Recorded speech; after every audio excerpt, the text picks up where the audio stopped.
when you are into active running, there are three ways you have to take care of yourself. One is, of course, like I said, be consistent. So don't take breaks for months and then show up one fine day. Two, I think you have to do a lot of strengthening and do a lot of mobility. One of the things that I keep telling myself, my goal is not to do certain number of marathons, certain time, distance. My goal in life is to run till I'm on the earth.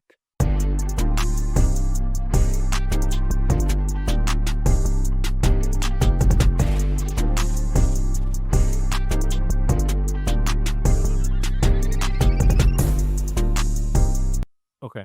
So say more on those three things. You said strength, mobility, and distance, putting consistency, right? So what do you do? How many times in a week do you do strength?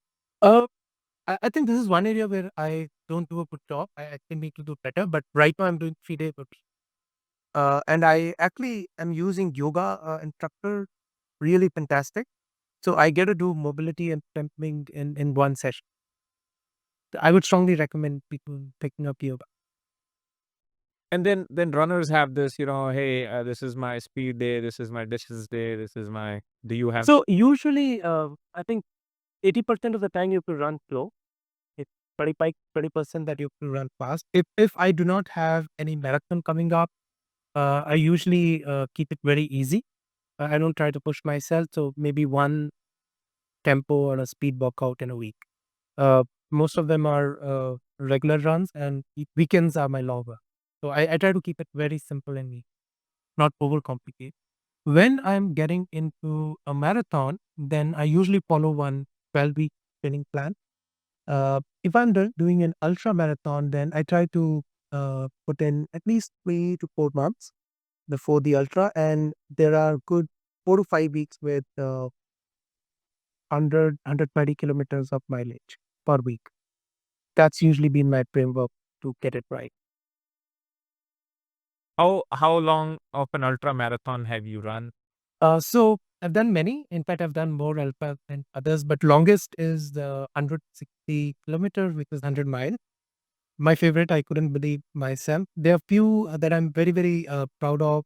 One is in Durban, which is called Comrades. It's like literally, uh, it's a Makkah of runners. So I think that was a fantastic experience for me. It's around 90 kilometers that you do uphill or a downhill. Then I think for the first time when I crossed my 100 kilometers was in a stadium run. So yeah, I think many similar ones. Which is that one course you would love to run from an ultra marathon perspective? I think there's so much more to do. I don't think I have to go back to an older core.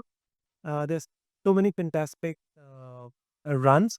If I have to go back, then I'll probably do Comrades again, just because of the kind of support and people around and the whole atmosphere during the run. Like you actually feel that you are in a carnival and not running.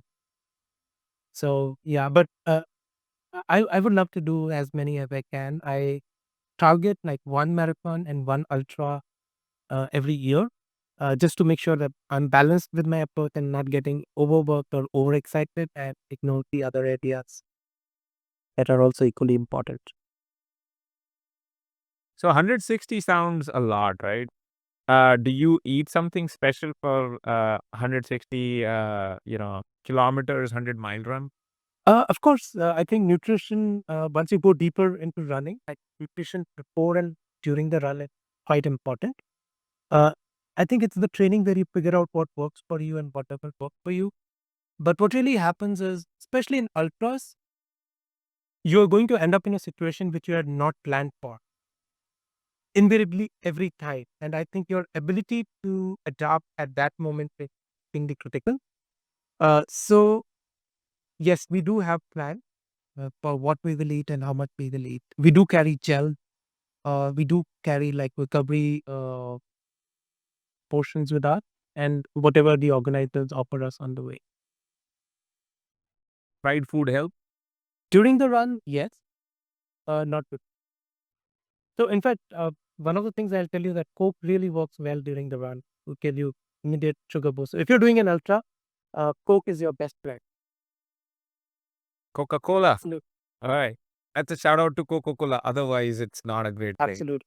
Don't take it before or after, but during the run, yeah, you can actually feel the difference, and that will probably a way for you to figure out that how good or bad Coca-Cola is for your health.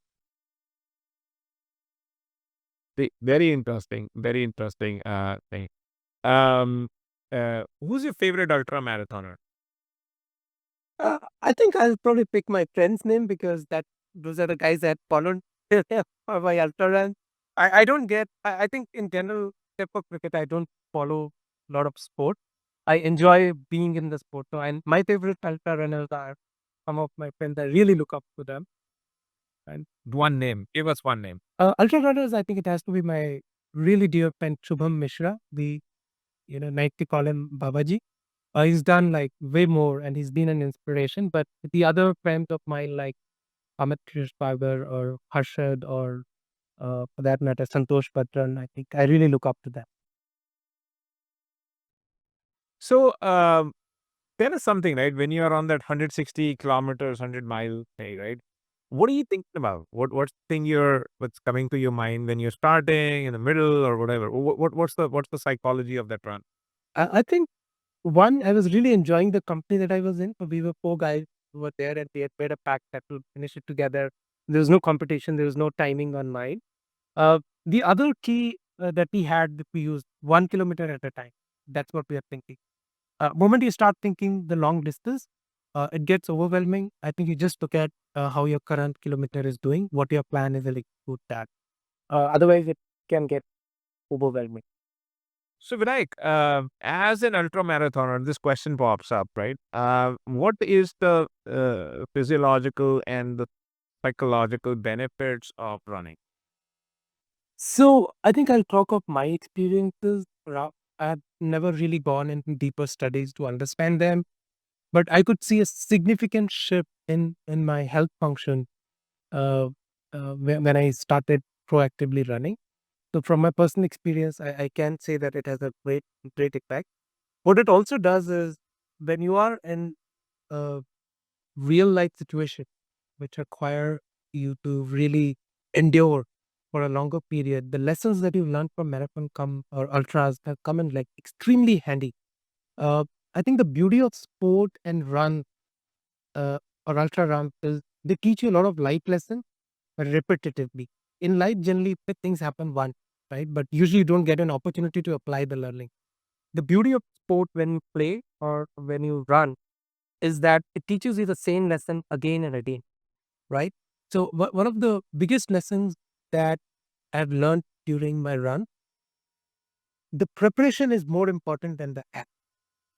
So, if you're not given your 100% in preparation during your training block, you will not be able to weave a magic on the act, which is the running day, right? And there is no shortcut. You cannot show up like one day and say, you know what, I'm running 160 kilometers. You got to falter. Like even a seasoned runner cannot do it, right? It's the same thing that I could take back to business. And I said, am I really prepared? And I think that's one learning. So I think it allows you to apply learning from both sides. There are small moments which come through. For example, maybe you're prepared, maybe you've planned really well, but when the execution starts, things don't turn out the same way. Like I'll give you an example for my turban run. I started getting pain in my knee at like 52nd kilometer. Now I couldn't have planned for it, and I had another 40 kilometers to go. Am I willing to adapt? Am I willing to see what can be done to make sure that I still finish the run? And luckily, I had experienced that pain earlier. And there is essentially a stretch that my physio had given to me that whenever you face a pain like this, you must do this stretch and you will not get pain. And you know what? I was running 800 meter and then the pain would come back. I would take that stretch for 2 minutes and then I would run again. Right. So it was a 800 and a 200 meter is how I broke. And I ran the remaining 40 kilometers or maybe 35 kilometers. Right.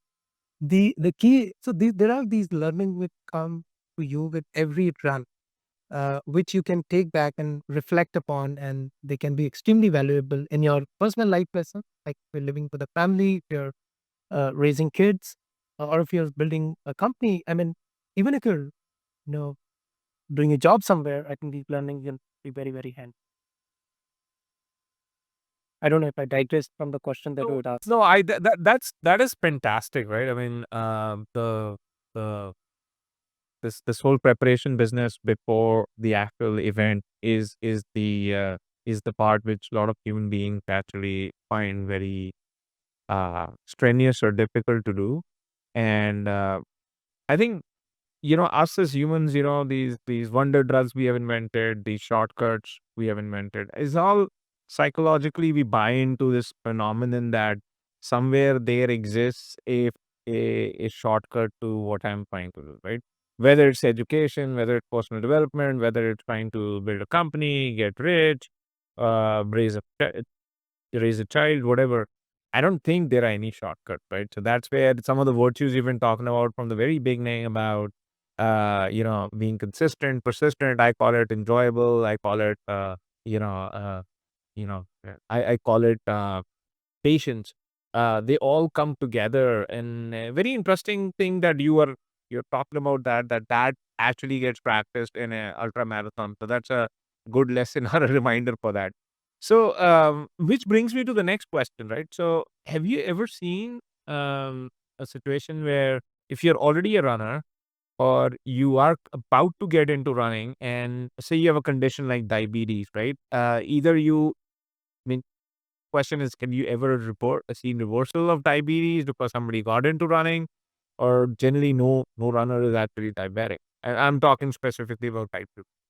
So absolutely, I think I have a couple of friends who were diabetic, and then with the running, they were able to revert. And I think it's not just diabetes, but there are a lot of other health conditions which get reversed, like asthma and few other. Of course, you should do that with doctor's guidance and start small.